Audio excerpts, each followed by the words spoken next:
पंतप्रधान नरेंद्र मोदी यांच्या हस्ते मार्गस्थ करण्यात आलेली जालना मुंबई ही वंदे भारत रेल्वे काल संध्याकाळी छत्रपती शिवाजी महाराज टर्मिनल स्थानकात आली। या रेल्वेचं स्वागत करण्यासाठी मुख्यमंत्री एकनाथ शिंदे स्थानकात उपस्थित होते। मुंबईहून अयोध्या अशी रेल्वे सेवा सुरू व्हावी अशी महाराष्ट्रातील नागरिकांची इच्छा असल्याचं शिंदे यांनी सांगितलं। यावेळी झालेल्या कार्यक्रमात ते बोलत होते। राज्यात रेल्वेनं 1,07,000 कोटींची कामं हाती घेतली आहेत। हे वर्ष संपत असताना राज्याला 7वी वंदे भारत ट्रेन मिळाली आहे, याचा आनंद सगळ्यांना होत आहे असंही ते म्हणाले।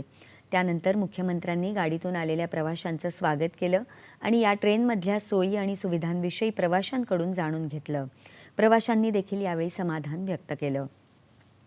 या रेल्वेमुळे आता महाराष्ट्रात जालना ते मुंबई, मुंबई ते सोलापूर, मुंबई ते शिर्डी, मुंबई ते मडगाव, मुंबई सेंट्रल ते गांधीनगर, नागपूर ते इंदौर, नागपूर ते बिलासपूर अशा 7 ट्रेन्स धावतील।